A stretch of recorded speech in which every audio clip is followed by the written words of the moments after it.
Bonjour, je suis Victor, votre professeur DigiSchool en sciences économiques et sociales. Aujourd'hui, nous allons nous intéresser à la mise en place du libre-échange.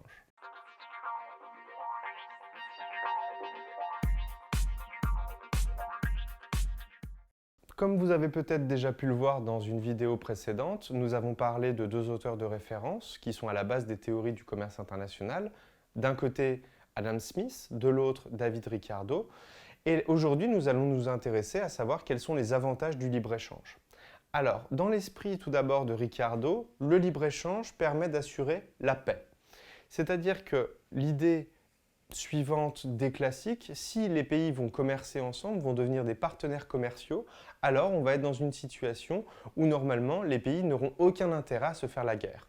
Il se trouve qu'au début du 19e siècle, du coup, c'est plus ou moins facile à mettre en place. Pourquoi? Parce qu'il y a très peu d'acteurs sur le commerce international. Lorsque Ricardo promulgue sa théorie des avantages comparatifs, et notamment dans une idée d'assurer la paix, dans l'idée d'assurer la paix, comme il va le nommer notamment, on a à peu près 6 ou 7 grands acteurs sur le marché à l'époque. On a les empires coloniaux, donc la France, la Prusse, l'Espagne, le Portugal et le Royaume-Uni. Donc c'est facile pour ces pays-là après d'entretenir des liens relativement forts et peut-être d'arriver à assurer la paix. Ce qui est beaucoup plus compliqué à l'heure actuelle, notamment dans la mesure où on a plus de 230 acteurs, des nouveaux pays qui sont arrivés, et les acteurs, enfin tous les pays ne commercent pas les uns avec les autres, ce qui rend du coup le processus de paix plus ou moins compliqué. Mais dans l'idée de Ricardo, c'est une idée plus ou moins relativement facile à comprendre. Voilà, si je commerce avec quelqu'un, je n'ai aucun intérêt à devenir belliqueux vis-à-vis de lui, à lui faire la guerre.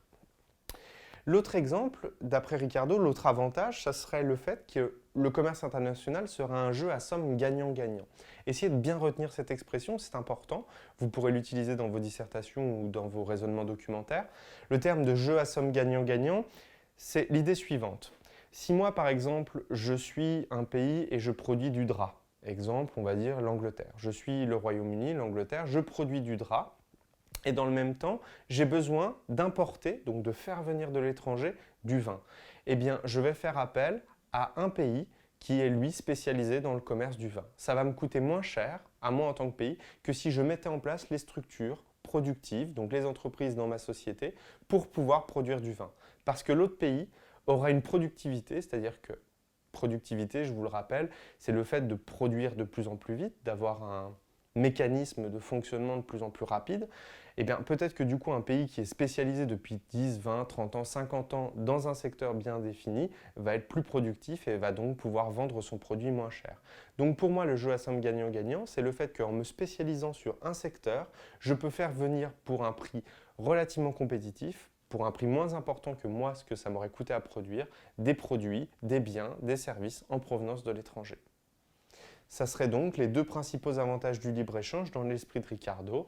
On verra dans des vidéos précédentes, dans des vidéos suivantes plutôt, les autres avantages qu'il y a avec le libre-échange à l'heure actuelle, au XXIe siècle. Mais au XIXe siècle, quand Ricardo promulgue la théorie des avantages comparatifs, les deux aspects principaux des avantages, les deux avantages principaux sont le jeu à somme gagnant-gagnant. Tous les pays ont intérêt à commercer les uns avec les autres et le but principal serait quand même d'assurer la paix. Je vous remercie d'avoir suivi cette vidéo sur DigiSchool. N'hésitez pas à vous abonner à notre chaîne et à laisser des commentaires. À bientôt sur DigiSchool.